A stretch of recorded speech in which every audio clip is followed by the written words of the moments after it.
Assalamualaikum warahmatullahi wabarakatuh. Dinten ayeuna masih keneh ngeunaan materi guguritan di pertemuan katilu nyaeta urang cobian ngadamel guguritan.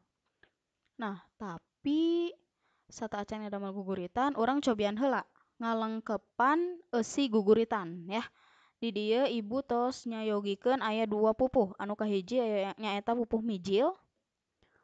Aturan atanapi patokan guru lagu jeung guru wilanganna atos dibahas di pertemuan sateuacana.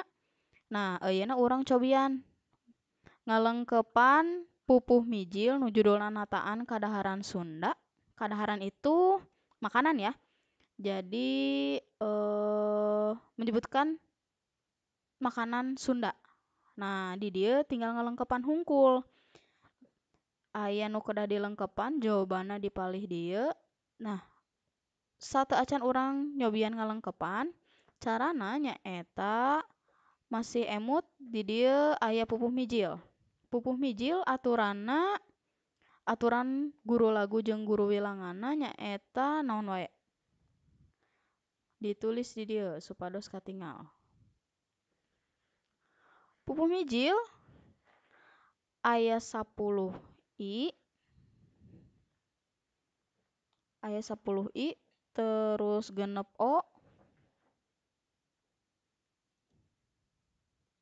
10 i genep o, 10 e, 10 i. 10 e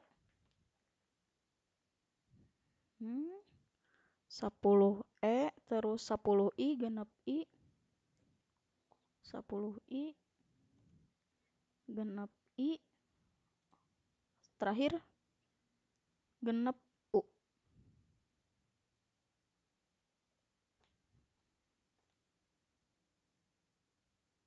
Nah, supados katingal di borasan. 1 2 3 4 5 genep aya genep padalisan dina sapadana. Urang cobian cek 1 2 3 4 5 genep pas aya genep padalisan oge. Nah, cara nangtoskeunna berarti urang tingali dina guru lagu jeung guru wilanganna. Gitu. Oke, urang cobian. Padalisan kahiji. Kadaharan urang Sunda. Aya sabaraha suku kata? Engang, sabaraha engang. Kadaharan urang Sunda aya 8 suku kata. Tinggal nambihan deui 2 suku kata berarti nu tungtungna i. Nah, di dieu aya asli jeung Bugis nu masuk ya. Asli Bugis. Nah, tapi lamun disesuaikeun berarti kadaharan urang Sunda asli ya. Gitu.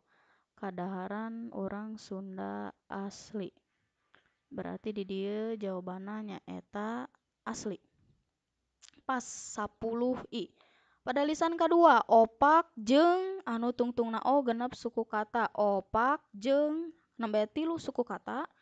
Jadi perlu 3 suku kata deui anu sora vokalna tungtungna o nyaeta ieu. Kolontong. Jadi pas.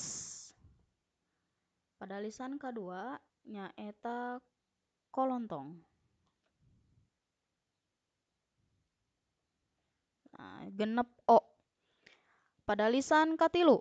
Nginumna mah bajigur jeung aya 8 suku kata butuh 10 e. Nambihan 2 suku kata nu tungtungna e. Nah, berarti ieu jelas udah pasnya. Ieu mah aya hiji-hijina pilihan anu aya e curekna. Bandrek. Nah, pas aya 10 e. Ayeuna nu salajengna nyaeta 10 i. Kuehna gegeplak jeung nembe 7 suku kata aya 3 deui. 3 jeung tungtungna i. Jelas ieu mah Surabi. Di dieu aya Bugis tapi Bugis ngan 2 suku kata.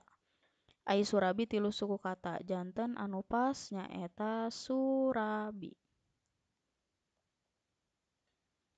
Salajengna padalisan kalima. Ulen awug genep i. Ulen awug nembe 4 berarti butuh 2 suku kata nu tungtungna i. Jelas ieu mah Bugis. Ulen awug Bugis. Nah, terakhir pasti cucur, cuman orang cobian heula. Ali agrem aya 4 suku kata. Nah, nambahan 2 suku kata, tungtungna sora vokalna u. Cuhcur. Nah, ieu mangrupakeun pupuh mijil anu nembe dilengkepan ku urang sadayana ya. Gitu. Salajengna urang cobian deui nyaeta dina pupuh durma. Nah, dina pupuh durma di dieu urang cobian dina ngaran anak sasatoan. Nah, eusina mangrupakeun sebutan-sebutan anak hewan dalam bahasa Sunda. Ieu oge urang sami carana jiga nu tadi tangtoskeun heula aturan pupuh durmana. Aturan pupuh durma kamari tos dibahas di pertemuan kadua. Nyaeta aya 12A.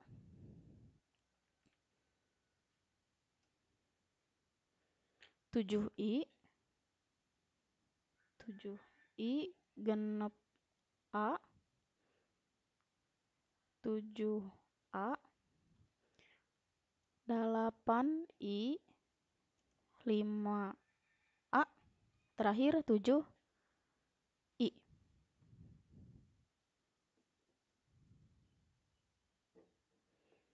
Nah, ieu patokan pupuh durma guru lagu jeung guru wilangana. Aya 1 2 3 4 5 genep 7 aya 7 pada lisan. Dicek deui 1 2 3 4 5 genep 7 pas. Aya 7 pada lisan. Urang cobian. Di dieu aya anak kancra sesebutanana. Aya sabaraha suku kata anak kancra sesebutanana. Aya 10 suku kata. Berarti tinggal nambihan 2 suku kata anu tungtungna a. Nah, kira-kira di dieu aya naon wae urang tingali. Kuda sanesnya. Anak kancra sebutanna kuda bukan. Buhaya mah 3. Di dieu aya badal. Nah, jawabanna nyaeta badal.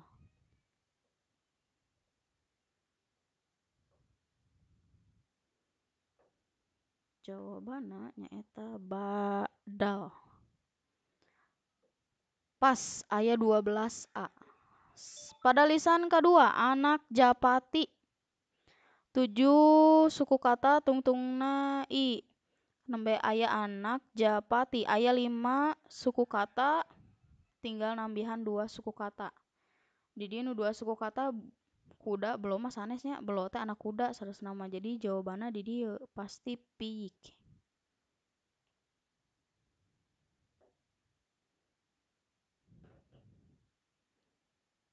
Piyik anak japati pas aya 7i. Anu katilu aya hubunganna jeung anu kaopat. Nah, tinggal di dieu nembe aya 2 kecap. Ari jeung anak. Ari anak aya 4 suku kata di dieu butuh genep suku kata nu tungtungna a. Nah, cobian 2 suku kata nu tungtungna a berarti ya di dieu jawabanna nyaeta kuda. Nah, otomatis aya hubunganna sareng anu pada lisan kaopat. Anak kuda ngaranna belo ya, tinggal urang cobian. Di dieu bener teu? Eta sareng ngaranna aya 5 suku kata ditambah 2 suku kata. Pas. Jadi jawabanna anu pada lisan kaopat nyaeta belo. Anak kuda eta belo ngaranna. Nah, pada lisan kalima di dieu aya 8i. Nembe mah anak ucing nembe 5 suku kata. Aya 3 suku kata deui tiluanana tiasa lebet tapi anak ucing mah nyaeta jawabanna bilatung. Bilatung teh anak ucing. Bilatung mah anak ucing.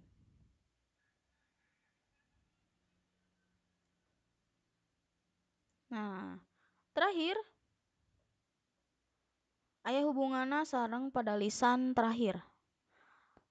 Pada lisan kagenep aya hubunganna sareng pada lisan ka-7. Anak titik-titik titik-titik cenah geuning. Nu mana nu ti payun? Buhaya heula atau bocokok heula. Nah, gampang ieu mah tingali we aturan pupuna. Anu pada lisan kagenep di dieu aya 5A. Anak berarti anak buhaya. Sabab di dieu sora vokalna nu tungtungna A. Anak buhaya berarti jawaban terakhir nyaeta bocokok cenah gening ya. Nah, ieu mangrupakeun eusi dina pupuh durma. Pupuh durma nu nembe dilengkepan ku urang sadayana. Nah, cara milarian atanapi cara ngadamel pupuh sapertos kitu. Jadi ditingali heula dina aturan guru lagu jeung guru wilangana. Salian teh eta oge kedah nyambung dina lirik hiji ka lirik nu lainna atanapi dina rumpa kahiji kana rumpa ka nu sanesna. Cekap sakieu heula urang lajeng dina WhatsApp group. Dilajengkeun materina dina WhatsApp group. Hatur nuhun. Wassalamualaikum warahmatullahi wabarakatuh.